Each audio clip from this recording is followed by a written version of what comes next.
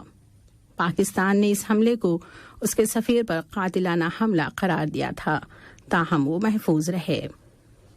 آج کا نشریہ ختم ہونے سے قبل اہم خبروں کی سرخیاں ایک مرتبہ پھر سن لیجیے۔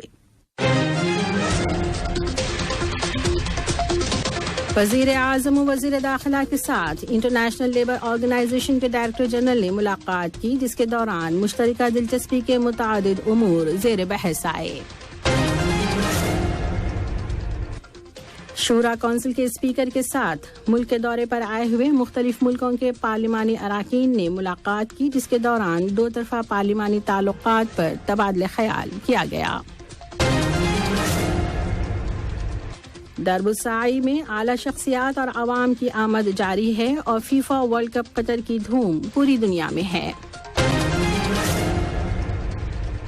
اور اسرائیلی جنگی طیاروں نے غزہ پٹی پر حملے کیے ہیں، جبکہ روس اور یوکرین نے ایک دوسرے پر گولہ باری کی ہے۔ آج کا نشریہ خط اردو ریڈیو قطر سے آج کا دوسرا۔ السلام علیکم دوستوں، میں ہوں شیخ نور امل بواکی 1QL کا مارکیٹنگ آفیسر، اور اپنے کمپنی میں ہائر کر رہے ہیں الیکٹریشین، پلمبر اور construction line workers, bike rider, limousine, ان سب کو امیڈیٹلی ابھی جاب اویلیبل ہیں اپنے کمپنی میں۔ اگر کوئی بھی اس کام کے لیے اپلائی کرتے ہیں تو آپ کو امیڈیٹلی ہائر کر سکتے ہیں، ہم لوگ آپ کو امیڈیٹلی لے رہے ہیں۔ جو بھی الیکٹریشین، پلمبر اور کنسٹرکشن لائن میں کام کرنا چاہتے ہیں تو ہم سے کانٹیکٹ کیجیے، ہم انشاءاللہ آپ کو امیڈیٹلی جاب دے سکتے ہیں۔ اور سارے ڈیٹیلز جو ہے نا اپنے یوٹیوب میں اور فیس بک، سارے سوشل میڈیا پہ میں دے دوں گا، اور وہاں سے کانٹیکٹ کر کے آپ ہم اپنے آفس میں آ سکتے ہیں۔ جس طرح سے ابھی انٹرویو چل رہا ہے آپ دیکھ رہے ہیں اس ویڈیو میں، اسی طرح سے آپ کا انٹرویو لے کے جو بھی آپ کو کام آتا ہے وہ کام دیکھ کے ہم وہ کام آپ کو ارینج کر کے دیں گے۔ اور سب سے زیادہ آپ الیکٹریشین اور پلمبر اور کنسٹرکشن لائن میں امیڈیٹلی لے رہے ہیں، اور ہم اپنے بائک رائڈر کا بھی وہ بھی لے رہے ہیں اور لیموزین میں بھی لے رہے ہیں، اور دوسرے کام کے لیے بھی اپلائی کر سکتے ہیں۔ اگر وہ کام آپ کو پریزنٹلی نہیں ہے تو اور آگے چل کے ہم وہ کام آپ کو دلا سکتے ہیں، آپ کسی کو جمع کر کے جا سکتے ہیں۔